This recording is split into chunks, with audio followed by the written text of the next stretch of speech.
7:31 en este Gobierno de la Mañana, Gobierno de la Z, en la edición de este día jueves 12 de mayo. Nosotros continuamos con nuestra ronda de comentarios luego de tener la participación en esta interesantísima entrevista con el secretario general del Partido de la Liberación Dominicana, Charlie Mariotti, a quien agradecemos su presencia junto a nosotros. Retomando la participación de los compañeros, es el momento de saludar, dar los buenos días y presentar el comentario de Susana Gotró de Wynn.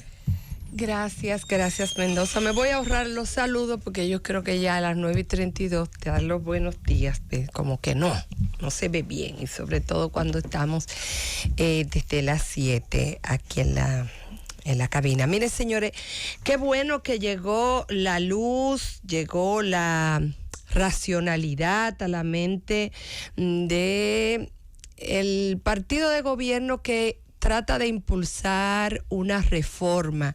Yo digo que a contrapelo, ¿verdad? Porque la mesa de transparencia e institucionalidad que se formó en el CES, ya nosotros habíamos dicho que el CES no era el escenario, ni siquiera lo es desde el punto de vista de sus competencias, y lo invito a leer la ley que lo crea.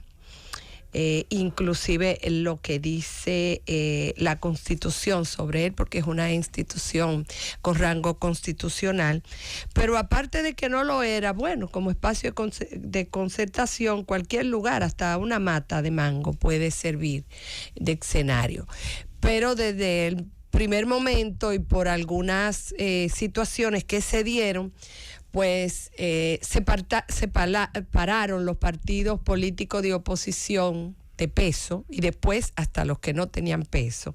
Y allí lo que estaba era un diálogo de evangélicos predicándose. Se preside el enviado del Poder Ejecutivo, Antoliano Peralta, que es el consultor jurídico, y pues la subconsultora y otra persona más. Bueno, el caso es, y demás, 2 o 3 personas invitadas.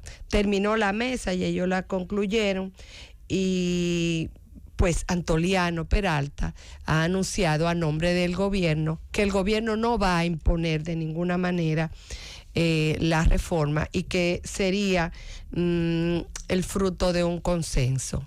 No la va a imponer. No la va a imponer. Quiere decir que no retira el propósito todavía. No, exacto. No lo retira, y que lo iba a hacer con el consenso de todos los partidos políticos que tuvieran algún poder de decisión en el Congreso, que esa parte como que se deslizó, para que vieran que el escenario era el Congreso. Será perdiendo el tiempo que estaban allí, y más cuando separaron los partidos de oposición.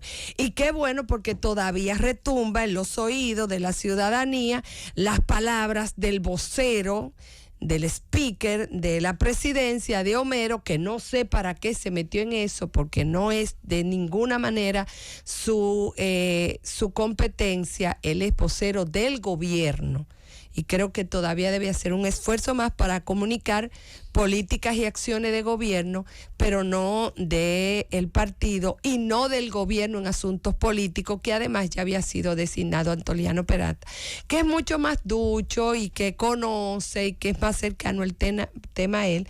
Pero él había dicho que la reforma iba con partidos de oposición o sin partido de oposición. Creo que un error. Eso lo dijo Homero, y delante de las cámaras, y él mismo se metió en el tema. No fue que lo metieron en el tema, porque cuando él dio esa información, no le preguntaron. O sea, él estaba saliendo, me parece estar viendo cuando ocurrió, y trajo ese tema. O sea, que no fue que se le deslizó. A cualquiera se le puede deslizar que le pregunten impropiamente un tema para el que no está preparado o que no conoce, y se le va una chispa.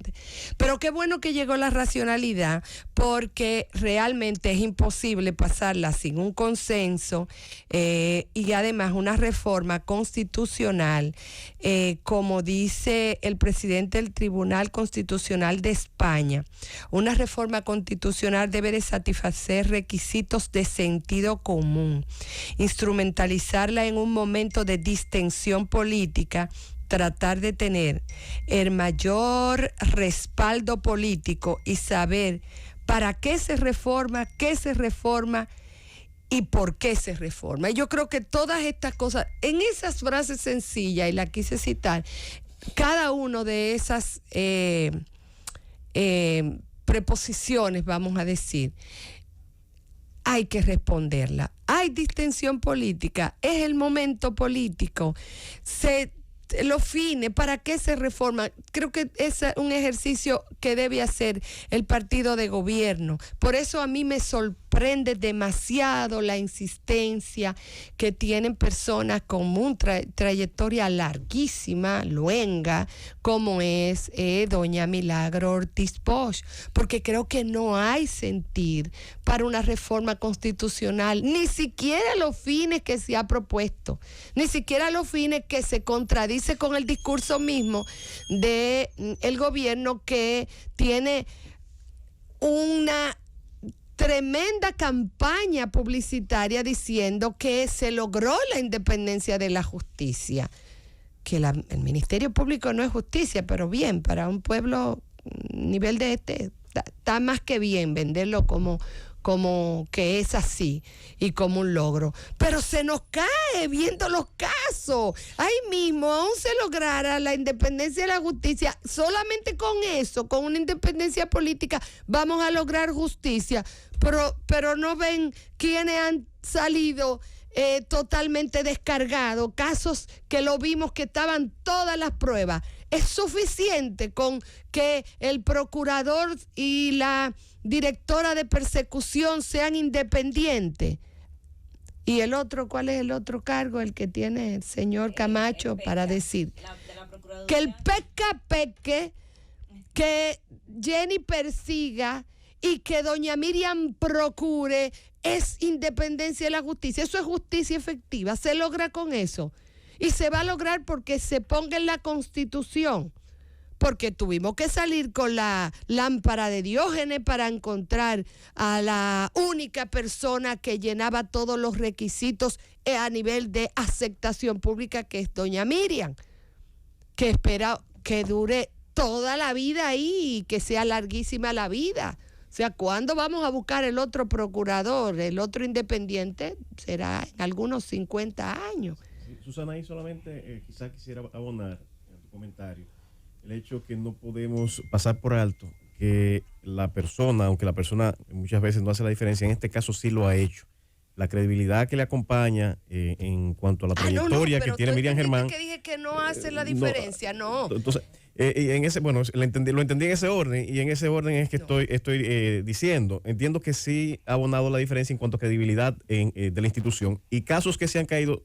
Si te refieres, por ejemplo, al caso de Brecht, es un caso que se investigó en una gestión anterior. Qué bueno que aclarar, porque dos cosas que no se entendieron.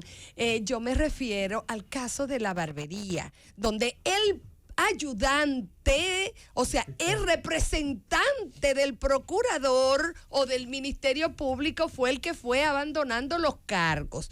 A ese me refería. Y lo otro, no quiero decir que no haga la diferencia en cuanto a credibilidad, es que no se logra la justicia efectiva porque nos lo están vendiendo como la independencia de la justicia con solamente colocar un procurador o todo un ministerio público. Pero es que la independencia no podemos confundirla con la eficiencia. Siempre habrá elementos que componen el todo del Ministerio Público que podrán cometer errores. Pero por ejemplo, así se ha vendido. El partido de gobierno decía, vamos a tener y ustedes van a tener justicia. En la policía hay agentes que cometen errores todos los días, errores y horrores. Y no se le puede necesariamente atribuir a todo el cuerpo la responsabilidad. Ahora bien, ¿cuándo se le puede atribuir esa responsabilidad? Cuando lo intenta proteger. Estoy totalmente y comienza toda una narrativa de excusas, que es lo que no se puede permitir. Cuando es ineficiente también. Una forma de para mí, la eficiencia converge en toda la cadena de valor. Porque la irresponsabilidad del Ministerio Público también afecta muchísimo la justicia. Es tanto así que a veces ni siquiera se le pide resultado. Mira todo lo que se ha hablado en el caso de David y no ha habido forma de que la gente entienda de que todo eso se hubiese evitado si el ayudante, y le sigo diciendo ayudante porque yo soy vieja, yo hace tiempo que estoy pasada, pero si el si el representante del Ministerio Público del NACO hubiese hecho su trabajo. Entonces es muy fácil sobrevender y capitalizar que hicimos una justicia independiente cuando seguimos teniendo los mismos resultados y cuando tenemos una altísima y prestante representante del Ministerio Público que dice que no va a haber de ninguna manera permisibilidad, pero se le olvida que su representante, al que ella tiene un poder de jerarquía y un deber, está ausente en esta conversación y no le ha dicho si está siendo objeto de investigación. Y ya hay gente destituido, ya hay gente preso, inclusive los militares, y totalmente deshonrado, y a lo mejor lo van a merecer, y todavía no sabemos ni siquiera el nombre del representante del Ministerio Público. Yo sé que es un tema incómodo y que hay que ser una loca para asumirlo, porque sabemos que si aquí hay una persona con credibilidad, pero por eso mismo, porque sé que doña Miriam lo tiene, es que le pedimos a ella que no permita que la sigan utilizando políticamente como lo ha usado el gobierno, porque parece ser que el único logro que tiene es ese, porque el anuncio que más se repite es que hemos hecho una justicia independiente. Si es independiente, precisamente los logros no son del gobierno, porque eso es lo que se trata de buscar. Una procuradora o un procurador o un ministerio público que no tenga nada que ver y que no obedezca las directrices del partido de gobierno. Llévatelo, Cundo.